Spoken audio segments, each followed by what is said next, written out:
Let me begin this program by telling you one of my favorite stories, the story of the camel. There was this camel owner that was traveling across the desert and pitched tent for the night, and the slaves came in to report that they had 20 camels and only 19 pegs to tie them to. What do they do? So the master said to them, you know, these camels are stupid creatures. Just go through the motions of driving a peg in the ground and tying this last camel to it, and it will stay put for the whole night, which is exactly what happened.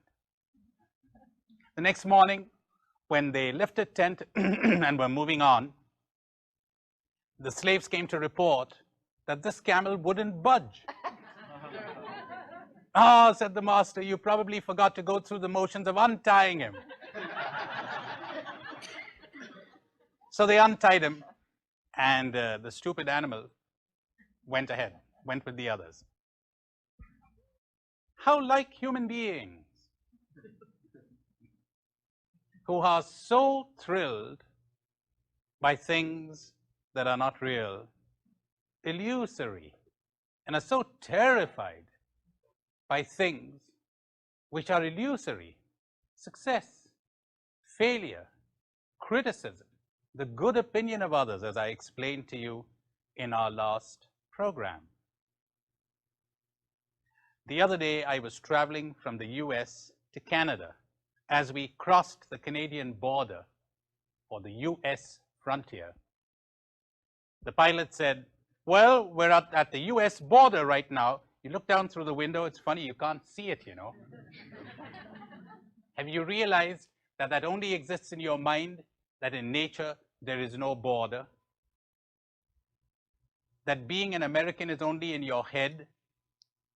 That there are no American trees or American mountains? This is a convention that people are ready to die for. That's how real it looks to them. Has it ever struck you that Christmas Day doesn't exist except in your mind? In nature, there's no Christmas Day, but you got Christmassy feelings. Or there's no New Year's Day, and there's no illegitimate child. Tell someone he or she is an illegitimate child. Turmoil. But in nature, there is no illegitimate child. Illegitimacy is a human convention. Tell a kid that he or she is adopted, and you run into trouble sometimes. It is in the head. There are cultures where almost everyone is adopted, so nobody bothers. We're reacting to words. We're reacting to ideas in our head. We live on ideas. We feed on them, on words, words, words. Reminded of the guy, the farmer, who was living on the Russian border, the Finnish-Russian border. They were drawing up the frontier, and he had to make up his mind whether he wanted his farm to be in Finland or in Russia. He chose Finland. The Russian officials descended upon him and demanded to know why he didn't want to be in Russia. And he said, look, all my life, I have always wanted to live in Mother Russia. But you know, at this age, I simply wouldn't be able to take another Russian winter.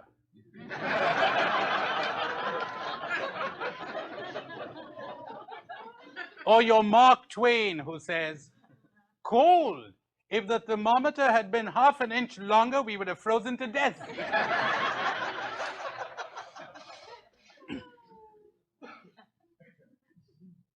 In this program, I want to deal with the illusions connected with love.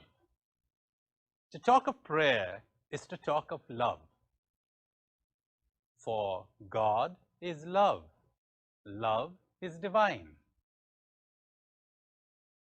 But what generally goes under the name of love has nothing to do with love at all. Nothing.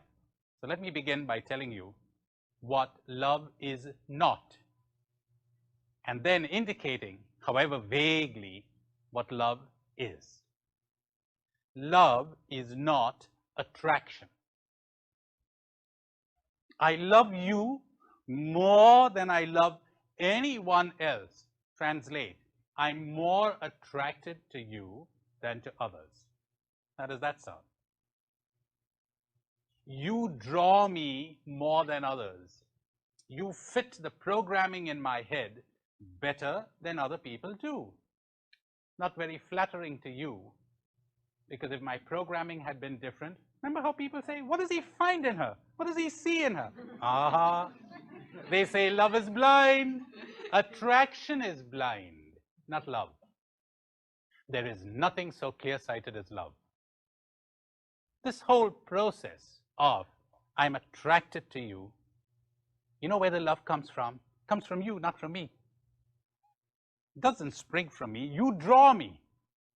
The day you cease to be attractive, what happens? Well, I'll hold on to you out of guilt, out of loyalty, out of an ideal. But love in your sense of the word has died. If for you, love means attraction. It's gone. I was told of an old couple, grandpa and grandma. They were celebrating their 60th wedding anniversary. They were tired after all the celebrations, sitting in the veranda, and grandpa felt moved, see, and he said, Grandma, I'm proud of you. What was that, Grandpa? She says, you better speak louder. You know I cannot hear you without my hearing aid. He said, I'm proud of you. She says, that's all right. I'm tired of you too.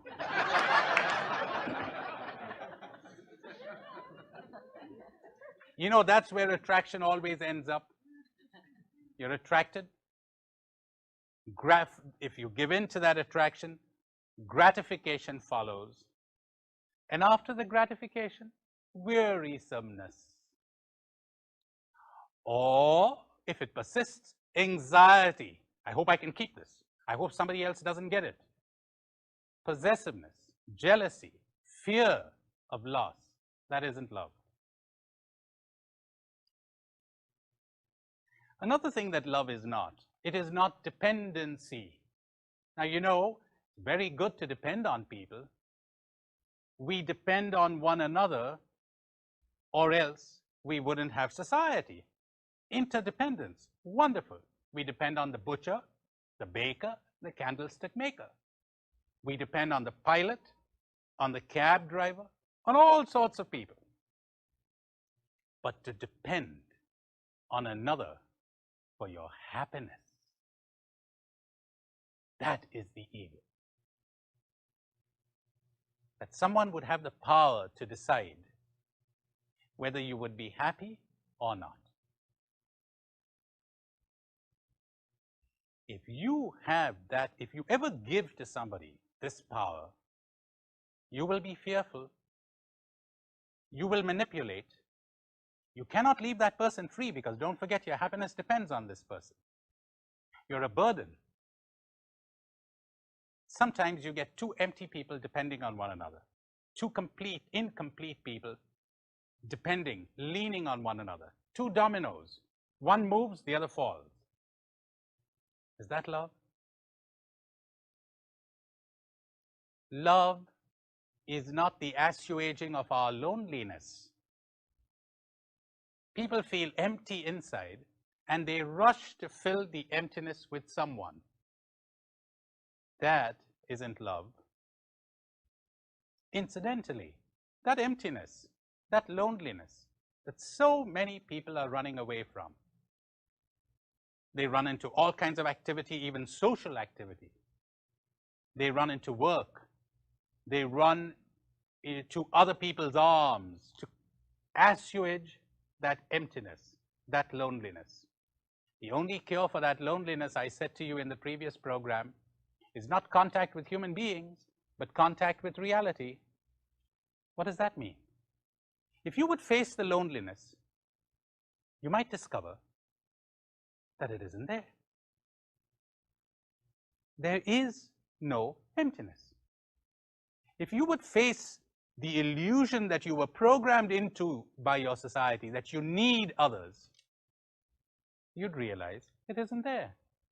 You're watching a movie, enjoying yourself immensely. Suddenly, at that moment, you don't need anybody. This is an illusion that has been created in our heads. And here's something else you may want to remember for the future. Both what you're running away from and what you're searching for is inside of you. It's all there. If you would face what's going on inside of you, what you're running away from would disappear, and what you're searching for would emerge. So love is not the assuaging, the soothing of our loneliness.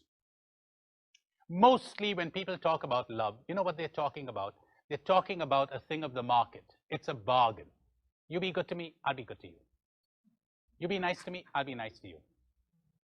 You're not nice to me, funny. Those nice feelings I had towards you turn sour. Is that love? You could bargain with money. You could strike a deal with money. You could strike a deal with all kinds of things. You're striking a deal with your emotions, and that's supposed to be love. Here's another surprise. Love is not desire. I desire you with all my heart. You know, inasmuch as I love you, I do not desire you. I enjoy you thoroughly, but I'm too full to need you. It's like when you come, you're so enjoyable, and when you leave, I'm not at all miserable. I'll enjoy the next thing, and the next, and the next person, and the next. I'm full. And if you are full too, how marvelous that is. Centuries ago, Buddha had these marvelous words to say. The world is full of sorrow. The origin of sorrow, the root of sorrow, is desire. The uprooting of sorrow is desirelessness. Let's translate that better, because by desire, he meant a desire on whose fulfillment my happiness depends. And our societies and cultures are the whole time encouraging us to add to these desires. So we're more and more programmed to unhappiness and to non-love. The world is full of sorrow. The root of sorrow is craving. The uprooting of sorrow is cravinglessness. I desire all kinds of things, but I don't desperately need anything. If that desire is not fulfilled, I'll be quite happy. I explained this in the previous program. Sometimes people say, if you had no desire, would you ever achieve something? If you had no ambition, like that guy who stands up on a platform and he says, I was born an Englishman, I will live an Englishman, and I shall die an Englishman. And an Irishman in the crowd shouts, man, have you got no ambition? He says, ambition. That's one of the things we were brainwashed into. They told us, if you don't have an ambition, you won't do anything. They forgot that there's so much energy and so much delight in working, whereas the ambition brings tension. Listen to these marvelous words of the great Chinese sage, Chuang Tzu. They're so good that I took the trouble to learn them by heart. Let's see if they come out well. And if they don't, we won't be upset by the failure, will we? Now, when an archer shoots for nothing, he says, he has all his skill. When he shoots for a brass buckle, he is already nervous. When he shoots for a prize of gold, he goes blind. He is out of his mind. He sees two targets. His skill has not changed, but the prize divides him. He cares. He thinks more of winning than of shooting. And the need to win drains him of power. Isn't that marvelous? It was your ambition that drained you of power. You were driving with your brakes on. You were tense. So, the world is full of sorrow. The root of sorrow is craving. Marriages that are built on craving are so fragile, so ready to fall apart. I have expectations of you. You better live up to them, or else. You have expectations of me. I'd better live up to them, or else. Quarrels. See, you need me, I need you. I need to find my happiness in you. You need to find your happiness in me. That's where the struggle begins. That's where the possessiveness begins. And you know something? Wherever there is desire, in this sense of the word, there's a threat. And where there's a threat, there's fear. And where there is fear, there is no love, because we always hate what we fear. And perfect love casts out fear. Wherever there's desire of the type that I described, it always goes attended by fear. So love is not desire. Love is not attachment. Falling in love is the exact opposite of love. And it's canonized everywhere. It's a disease. Everybody's trying to give it to you. You find it in your movies, in your love songs. These are need songs. I saw a movie the other day. This girl says to this boy who's dying, "Don't die. I love you. I cannot live without you." I cannot live without you. Love, that's hunger.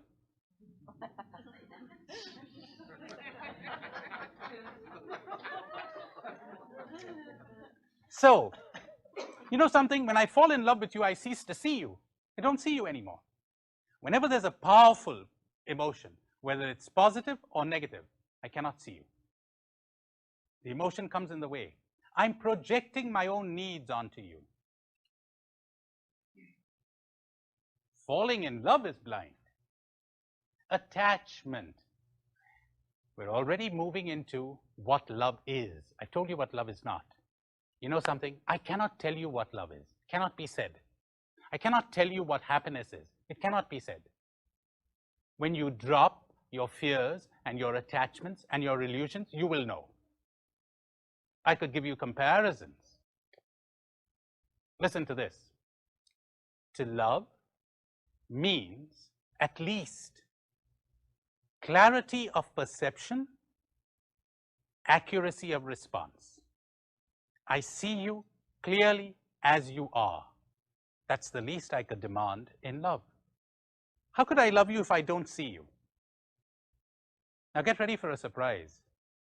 Generally, when I see you or you see me, we don't see one another, we're seeing an image. A husband, does he relate to his wife or to his image of his wife?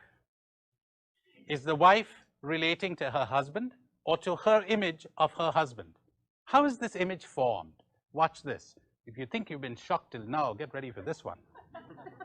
I have an experience of you. That experience is stored in my memory. I make a judgment on the basis of that experience. I'm carrying this along with me. And I'm acting or reacting to you on the basis of this. Not on the basis of what you are right now. There's a picture on my window as I look through it at you. I'm looking through that picture. No clarity of perception. There's a lovely sentence in the New Testament where Paul, speaking of love, says, "Love keeps no record of wrongs." And I say to people sometimes, you're going to be very sorry when you get up there and you find they don't have any books. There's a lovely story of this woman who's supposed to be getting visions of God. So the bishop sends for her. And he says, "Listen, you're creating a great sensation. I suppose you realize that being bishop of the diocese, it is up to me to decide whether those visions are true or false." She says, "Yes, Your Excellency. And this is my responsibility and duty." "Yes, Your Excellency. So you're going to have to do what I tell you." "I will, Your Excellency." He says, "Now look, the next time that God appears to you, or whoever it is that appears to you, you're going to put him this test by which I'll know whether he's really God or not." She says, "Very well, Your Excellency. What is the test?" And the test is going to be this. You're going to say to God, "Please tell me the private and personal sins of the bishop." And then he says, after God has revealed that to you, if he is God, then you come and tell me and no one else. Okay? And she said, "Very well, Your Excellency." After a month, she comes back. And the bishop said, "Did God appear to you again?" She said, "I think so, Your Excellency." "Did you ask him that question?" She said, "I certainly did." "And what did God say?" God said, "Go tell the bishop I forgot his sins."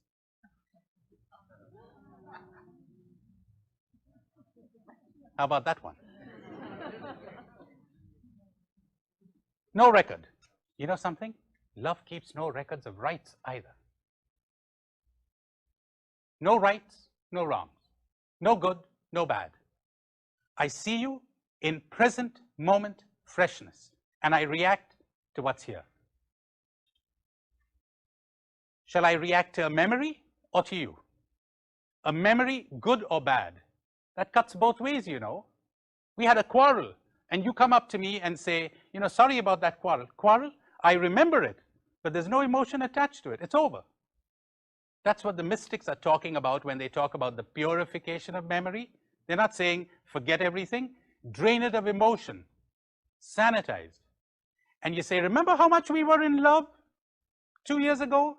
You want me to react to that? You want me to react to you as you are now? You want to carry over this capital and get dividends from it? If you come to think of it, it's terrifying. Most people are doing the opposite of this, which means they don't know what love is. Love is like listening to a symphony. Life is a symphony, and to love means to be sensitive to the whole of that symphony. It means to have a sensitive heart to everyone and to everything. Can you imagine someone who's listening to a symphony and only hears the drums? Or gives so much value to the drums that the other instruments are almost drowned out? A good musician who loves music will listen to every one of those instruments. He may have his favorite instrument. He may have his preferences, but he listens to them all. When you fall in love, when you have an infatuation, an attachment, an addiction, an obsession with a human being, you know what you're doing? That person stands out and the others are drowned out. Your heart is no longer sensitive. Love is not a relationship. Love is a state of being. Love exists before there's any human being around. Before you come around, love already exists. Namely, the sensitive heart exists always. You don't draw that heart. That heart is sensitive to you and responds accurately to you. But then to drown out the drums, that's just as bad because you're hardening your heart again. This is what love is, to listen to the whole of the symphony, to be sensitive to it all. I told you, when the eye is unobstructed, the result is sight. You cannot do anything to get love. If you would understand your desires, attachments, attractions, obsessions, addictions, and they would drop, love would emerge. When the eye is unobstructed, the result is sight. When the heart is unobstructed, the result is love. In my country, the poets and the mystics put it so beautifully. They say, is it possible for a rose to say, "I will give my fragrance to good people and withhold it from bad people"? The rose by its very nature cannot but love all. Is it possible for a lamp lit in the night to say, "I will give my light to the good people in this room and withhold it from the bad"? Is it possible for a tree to say, "I will give my shade to the good people who sit under me, but withhold it from the bad"? It cannot. And the poet Kabir will say, the tree will give its shade even to the man who is striking it down, and if it is a sweet-smelling tree, it will leave its scent on the axe. What merit is it to you of yours if you only greet those who greet you? And if you only love those who love you? You must be all loving, as your heavenly Father is all loving, for he makes his sun to shine on good and bad alike, and on saints and sinners alike.